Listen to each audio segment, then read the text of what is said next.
vai começar mais um diálogo do podcast Sem Fronteira.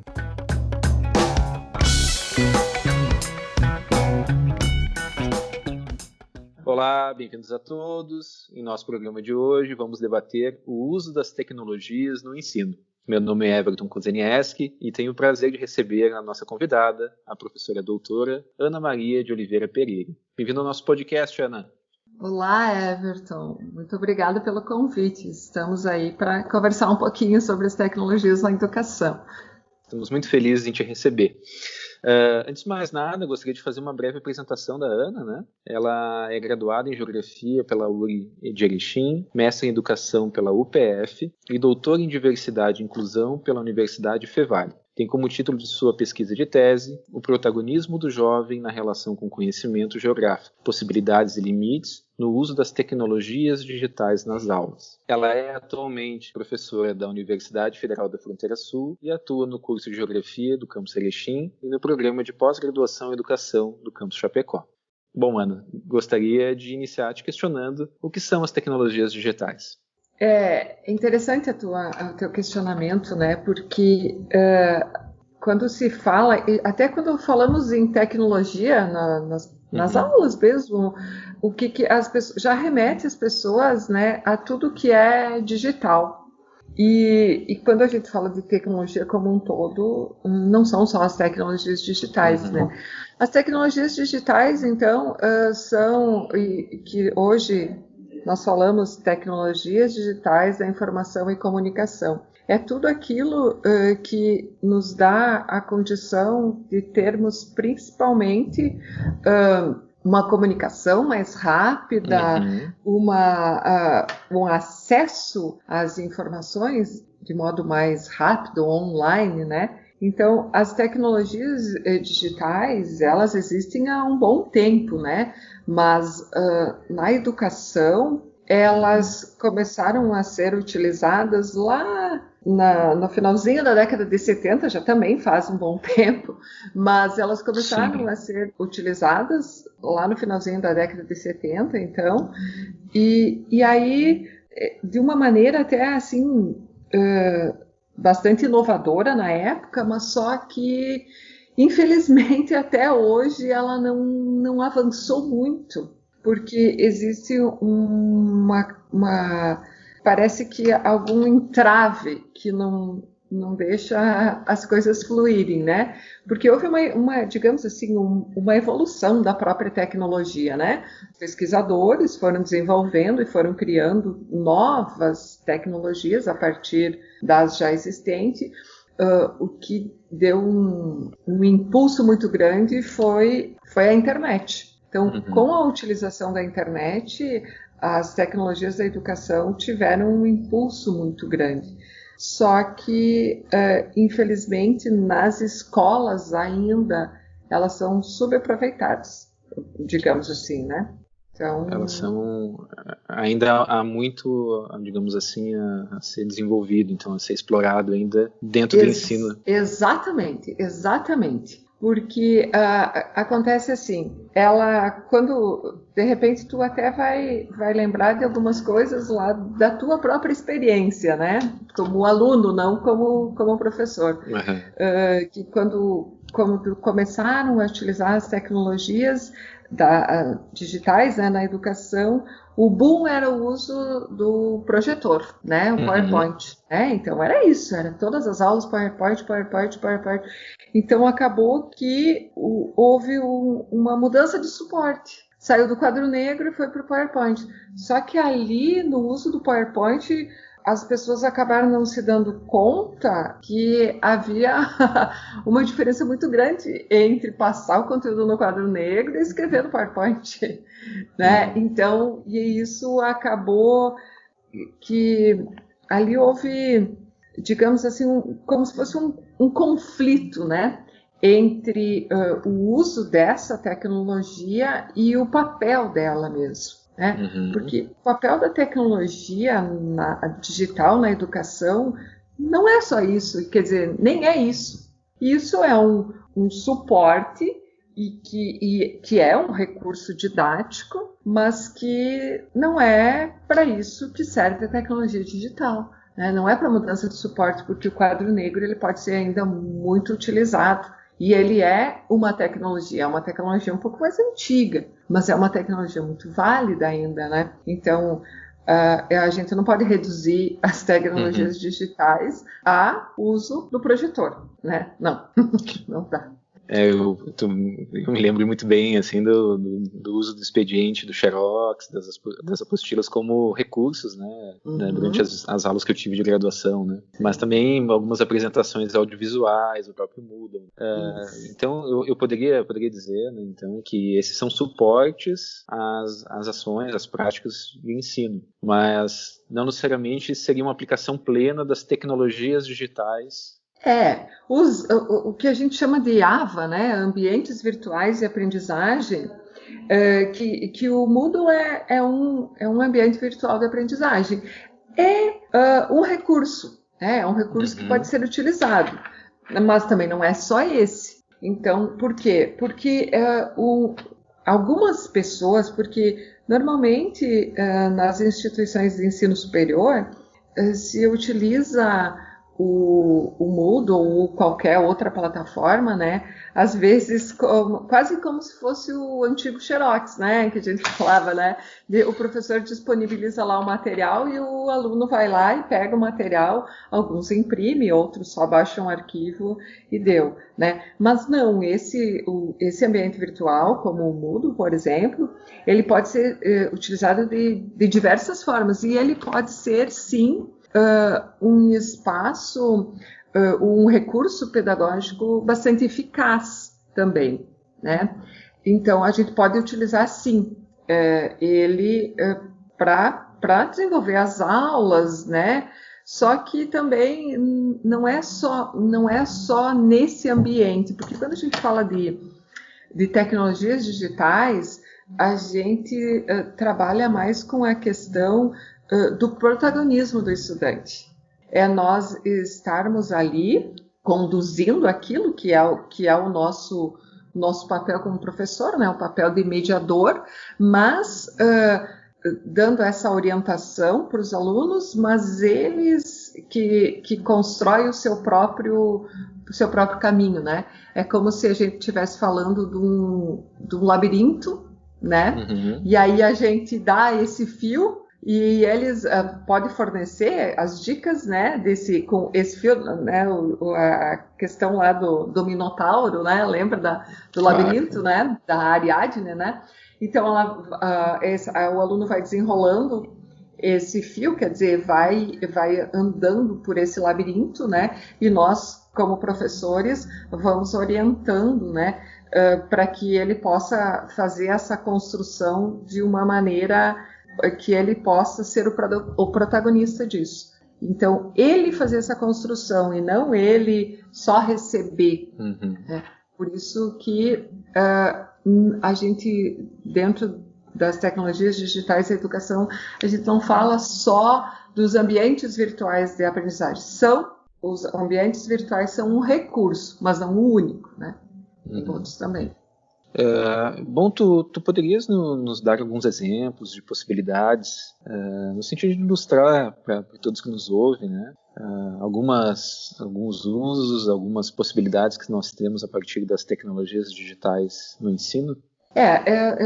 O que eu mais conheço é do ensino de geografia, né? Porque todas as minhas pesquisas são, mas não que necessariamente elas precisam ser desenvolvidas só no ensino de geografia, né? Então, algumas coisas que foram retomadas, que não são novas, eu vou pegar um exemplo da sala de aula invertida. E que a sala de aula invertida é uma metodologia de aula, né? É um recurso que nós podemos utilizar e que combina muito com as tecnologias digitais, mas que ele não precisa ser só utilizado em aulas que são desenvolvidas com tecnologias digitais. Porque o que seria a sala de aula invertida? A sala de aula invertida é aquela onde o professor, num primeiro momento, orienta os alunos do que vai ser desenvolvido na aula, os alunos fazem a pesquisa, Aí nessa pesquisa entra textos, entra vídeos, entra entrevistas, né? E aí eles vão fazer as anotações conforme a orientação do professor e quando chegarem em aula vão fazer essa discussão. Então, por isso, sala de aula invertida. Bom, esse tipo de aula, para uso das tecnologias, é ótimo, porque tu pode disponibilizar lá no ambiente virtual da aprendizagem ou em qualquer um outro ambiente, por exemplo, as redes sociais. A gurizada gosta muito de utilizar redes sociais, mas não digo o Facebook, né? Porque o Facebook não é mais uma rede social onde os alunos da educação básica estão. Não, eles migraram, né? Existem outras redes sociais. Então, quem trabalha com educação básica, é bom sempre estar, assim, antenado o que os alunos gostam, né? E é interessante, porque tu pode criar um ambiente para disponibilizar atividades ali e utilizar, então, esse ambiente como um recurso pedagógico para desenvolver tuas aulas também. Então, a sala de aula invertida e aí o aluno faz a pesquisa, vem para a aula, discute aquilo, problematiza aquilo, e aí dentro da própria sala de aula pode usar os recursos que tiver. E aí, claro, os suportes que estão disponíveis, né? Ou pode ser o tablet, ou pode ser o celular, pode ser o computador, o desktop. Eu estou muito ansiosa agora para quando retornarmos às atividades novas, normais, né? Pós-pandemia, né? Pós-pandemia saber como que as tecnologias vão ser utilizadas em sala de aula, porque até então o celular principalmente era proibido, né? E então muitos alunos chegavam nas escolas e tinham que deixar na caixinha. E hoje, assim, mudou completamente em pouco tempo isso. Então, eu torço para que nós, como professores e como escola, possamos trabalhar com os nossos alunos o uso consciente desses recursos em sala de aula. Porque proibir o recurso não é a solução. Nós temos, a gente sabe que eles têm, que eles gostam, que eles usam. Então, nós temos que pensar e desenvolver uma metodologia para que eles possam utilizar isso em sala de aula. Mas eu não estou dizendo que lá na sala de aula ele vai utilizar como ele utiliza com os colegas. Não é isso, né? Ele vai utilizar para a construção do conhecimento em relação ao determinado assunto. Eu estou ansiosa para saber isso, né? Outra coisa, outra metodologia bastante interessante que a gente usa, que é a gamificação. Mas a gamificação também não é um recurso que a gente só utiliza com as tecnologias digitais. Por quê? Porque o que é a gamificação? Ela pensa estratégias. Por quê? Porque quando tu tá lá jogando um jogo de tabuleiro, tu tem que ter, vamos pegar dentro da área da geografia, né? Os jogos que são bem característicos, a Batalha Naval, né, por exemplo. Tu tem que ter estratégia. Então, é isso. Então, a gamificação, ela é trazida, né, para o uso das tecnologias, mas com esse objetivo, né, de traçar estratégia, de o aluno ter essa autonomia. Então, o uso das tecnologias é para desenvolver essa autonomia. Por isso que eu te disse lá no início, né? A gente usar as tecnologias só como digitais, né? Só como mudança de suporte é pouco. É não aproveitar todo o potencial que elas têm. Em alguma medida nós temos que tentar então transformar do suporte em um recurso. Isso aí, nesse processo. Exatamente. Esse é o grande desafio que todos nós estamos colocados, né? Nos é colocado, né? Nos é colocado. Até tu chegaste a colocar na tua fala, né, essa situação da pandemia, né?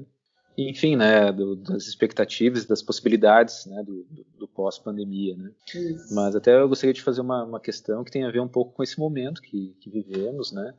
que diz respeito às aulas remotas e, no caso da universidade, a educação à distância em caráter emergencial, né? E, bom, enfim, como tu, como és especialista na temática das tecnologias digitais, gostaria de saber a tua opinião a respeito dessas situações, dessas propostas, né?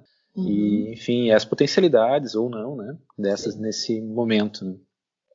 É um tema bastante polêmico, né? Porque, bom, a aula remota, tá? A aula remota, ela está acontecendo. Então, ela está acontecendo nas instituições privadas, está acontecendo a aula remota com o uso das tecnologias digitais. Nas públicas, principalmente na educação básica, em alguns estados, como o nosso, por exemplo, ela acontece, mas não só com o uso das tecnologias digitais, né? A aula remota acontece também com o material disponibilizado, impresso ou não, pelos professores, e aí o aluno vai desenvolver em casa. Bom, é bastante complexo isso, porque lá em março ainda, né, quando começou a questão do afastamento das atividades, né, e da quarentena, os alunos e os professores tiveram, esses que estão tendo a aula remota com o auxílio das tecnologias digitais, tiveram que mudar completamente sua vida, né? E aí isso já está acontecendo há 3 meses. Só que o que eu tô percebendo? Que as aulas na educação básica, elas estão acontecendo da mesma maneira que acontecia em sala de aula, só que no espaço digital. Quer dizer, a aula começa lá às 7h30, 8 horas, vai até meio-dia, da 1h30 até às 5, ou de noite, né, no horário das 7 às 11. E aí o professor fica, alguns até mudam alguma coisa, mas a aula é aquele tempo lá, o professor falando, né, e os alunos, alguns ficam online, todos deveriam ficar online, mas nem todos ficam, né, a gente sabe. Só que aí isso está ficando muito cansativo, né, porque os alunos acabam ficando o dia inteiro com uma postura incorreta na frente do computador, forçando a visão, porque às vezes não tem uma iluminação adequada. Alguns com muita dificuldade, porque nem todos, aqueles que estudam em escolas privadas também, né, nem todos têm a internet de qualidade. E aí Sim. Já os alunos que estudam em escolas públicas, alguns com problemas mais sérios ainda, né? Porque alguns alunos não têm acesso à internet. O acesso é só pelo celular do pai e da mãe. O pai e a mãe nem sempre estão em casa. Então, é bem complexa essa situação, né? Nós não estamos, se falando de escola pública, nós não estamos dando as mesmas condições de aprendizagem para os nossos alunos. Então, isso não é justo, né? Não está havendo uma condição de igual para igual aí. Me parece que a tecnologia, as novas tecnologias, elas acabam emergindo desse movimento da sociedade, né? As tecnologias são desenvolvidas e elas são, de alguma forma, incorporadas à escola, à universidade, né? Mas tenho a impressão de que existe uma disparidade muito grande do acesso à tecnologia, né? Então, Sim. Estudantes de uma determinada situação, de um determinado contexto, estão completamente imersos dentro desse universo digital, né? Outros não, né? E me parece que é um processo que é lento, né? Não sei se tu concordas ou não com isso. Sim, que é um processo lento de incorporação isso dentro da universidade, da escola. Mas agora parece que houve um salto, né? Se o processo era lento, agora ele foi implementado em muitos outros lugares e em muitas instituições, né? Eu ainda tenho um pé atrás, sabe, Everton? Mas eu sei que houve uma mudança, sim. Houve uma mudança e tomara que essa mudança auxilie muito, né? Mas nós temos ainda muito a melhorar, né? A primeira coisa que nós precisamos melhorar, porque se nós quisermos fazer uso das tecnologias de modo efetivo, das tecnologias digitais, né, de modo efetivo, de dar essa condição de protagonismo para o aluno, eles têm que ter condição de conexão. Porque se não houver conexão, tá, trabalhar offline é a mesma coisa que utilizar um caderno.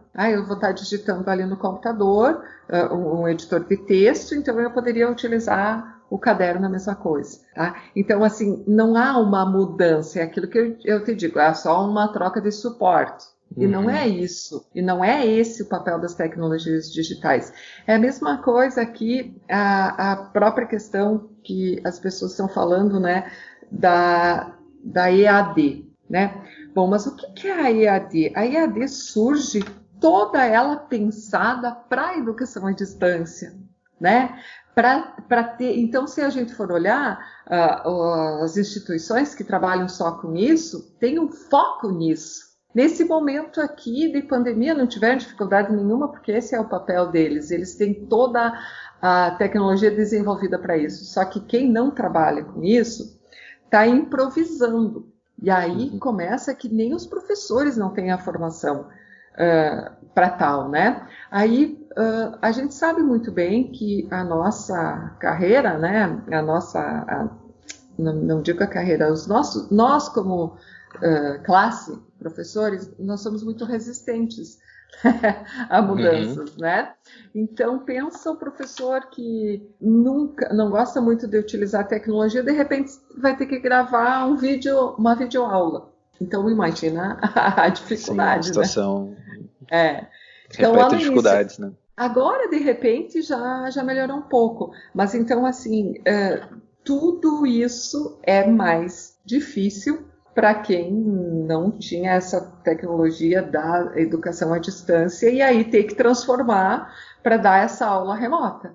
Então, é tudo muito mais difícil. Eu vou te dizer que, apesar de eu pesquisar há alguns anos já, acho que 15 anos já faz que eu pesquiso as tecnologias da educação, a educação à distância nunca foi uma coisa que me entusiasmou muito, porque eu gosto do uso das tecnologias digitais nas aulas presenciais. Só que hoje, não que eu tenha mudado de opinião, tá? Eu continuo gostando das aulas presenciais, mas só que nesse momento ela está me auxiliando muito a trabalhar, então, com as aulas remotas, utilizando as tecnologias, né? Mas tomara que passe logo isso aí, não precise utilizar muito mais. Tomara, por muito mais tempo. E bom, Ana, as tecnologias, então, digitais, elas vieram para ficar, digamos assim, dentro dos cursos de formação de professores e das escolas. Qual a importância delas hoje dentro desses dois espaços? Hoje não tem mais como fugir, né? Não tem. Porque, começando pelos pequenos detalhes, a parte burocrática, né? Nem vamos falar só da universidade, vamos entrar lá na escola básica, né? Todas as atividades que o professor precisa organizar, chamada e os conteúdos, né, que o professor tem que registrar todos os dias de aula, é tudo online, ele tudo faz todas essas atividades online, né? Ou no computador, ou no celular, ou no tablet. Tá, bom, mas isso é a parte burocrática. Então, se isso é feito, não tem como eu não utilizar isso nas minhas aulas. Vamos pegar o nosso exemplo, né? A geografia. Nós temos vários recursos disponíveis, já, como, por exemplo, o Google Earth. É um aplicativo que está ali disponível e que nós também podemos ser coautores dele, né? Porque nós podemos trabalhar e submeter alguma coisa lá, vai ser aprovado, vamos colocar lá. Então, são recursos que nós, professores, precisamos utilizar sim.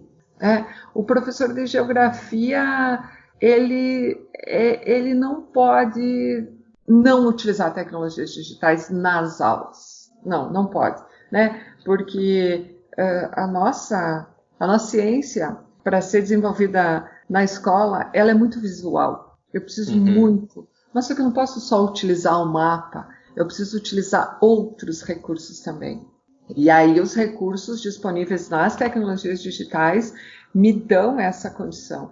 Então, assim, no meu ponto de vista, eu já pensava isso quando eu comecei a pesquisar informática na educação, lá 15 anos atrás. Né? Então, tu imagina, mas só que há 15 anos atrás, a grande maioria das escolas não tinha nem acesso à internet. A gente trabalhava nas escolas off, né? Então a gente levava num disquete ainda algumas coisas, e aí colocava lá em rede para os alunos, eles trabalhavam lá um pouquinho, já cansavam, porque sempre é a mesma coisa, né? Então, eu já pensava que não tinha mais como voltar atrás. Imagina agora, com todos esses recursos disponíveis, né? Então, não tem como não usar.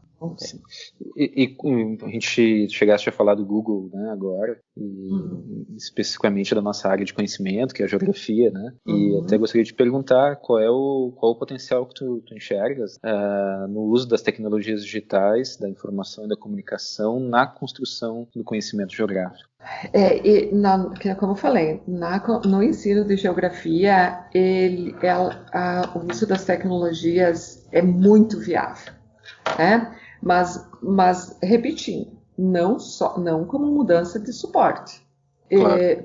Porque, claro que eu posso até utilizar, não vou dizer que a gente não deva utilizar o projetor, sim, a gente tem que utilizar, mas não só esse. Então, a gente pode utilizar o Google Maps, esses recursos que estão disponíveis, esses aplicativos que estão disponíveis, né? Se tu pegar um celular para trabalhar com a gurizada, ela tem uma bússola, né, que é um instrumento básico do geógrafo. E a gente pode começar por ali, né? Então, eu já tive experiência até com a educação infantil e trabalhar com o Google Maps na educação infantil. É interessante por quê? Porque a partir do conhecimento deles, de onde está a escola deles, eles conseguem identificar onde mora o coleguinha, e aí eles conseguem escrever lá no aplicativo, né? Então, quer dizer, eles já estão utilizando aquilo ali para construir o conhecimento geográfico. De repente, eles dificilmente sabem que aquilo ali é um conhecimento geográfico,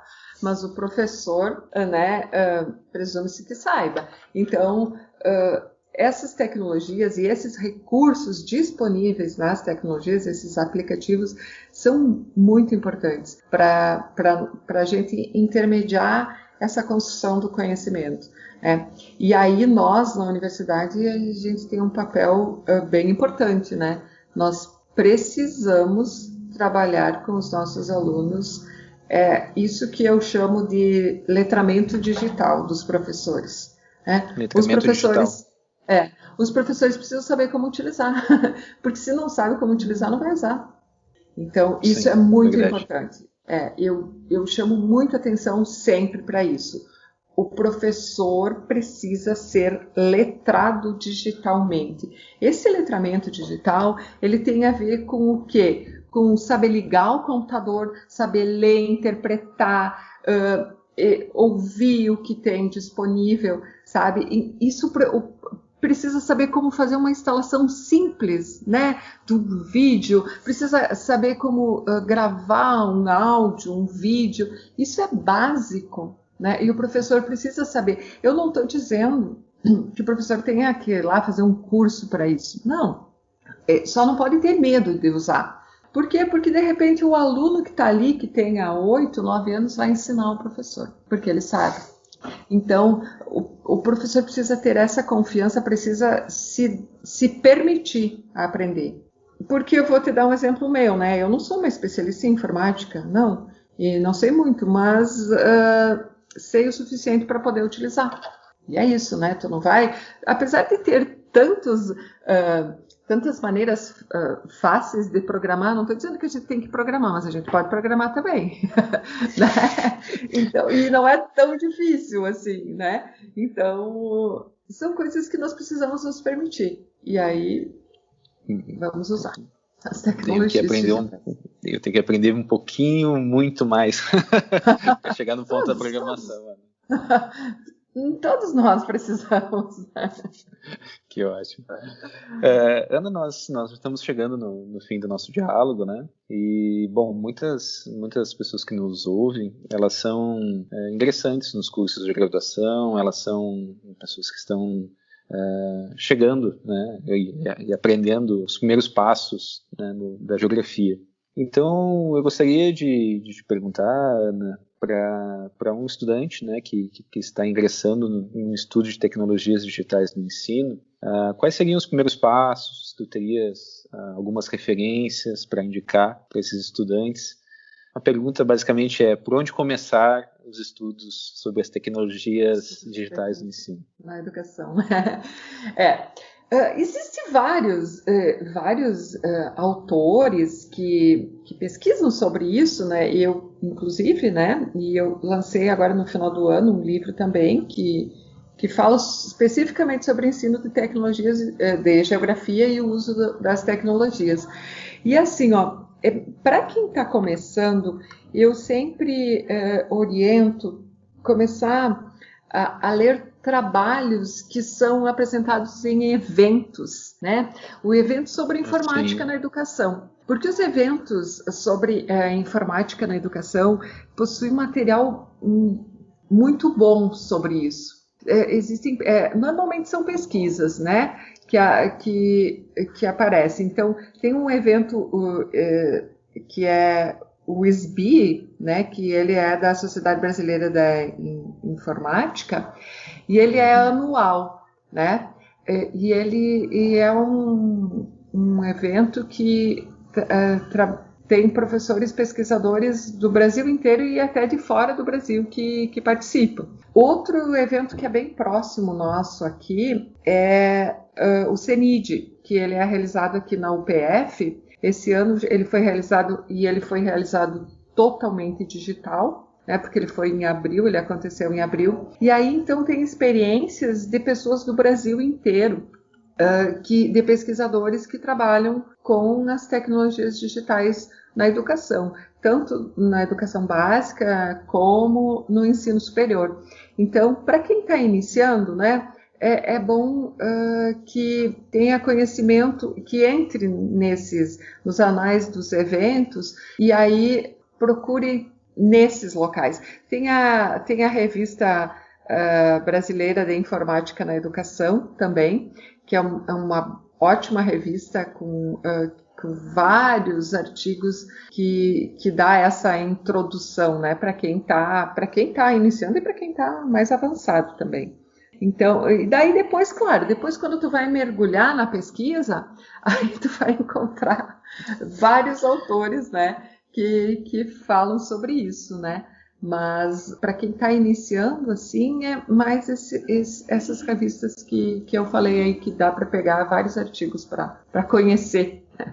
Um ponto de partida importante com várias referências, né? Isso. Perfeito. Então, Ana, gostaria de te agradecer por aceitar o nosso convite, por estar presente nesse momento aqui conosco, né? Então, foi um grande prazer poder te receber no nosso podcast. Espero poder em breve poder te receber novamente em um novo programa nosso aqui. Imagina, Everton, eu que agradeço. É sempre bom conversar um pouco sobre a nossa área de atuação, né? E eu que agradeço o convite. Foi muito bom conversar com vocês. Espero que possa ter contribuído assim com as angústias de quem está ouvindo, né? E também dos professores, dos alunos da graduação, do público em geral, né? E fico à disposição, se puder ajudar, estou sempre aí. Tá certo, então esse foi o nosso programa de hoje. Em breve, mais um novo episódio do nosso podcast Sem Fronteira.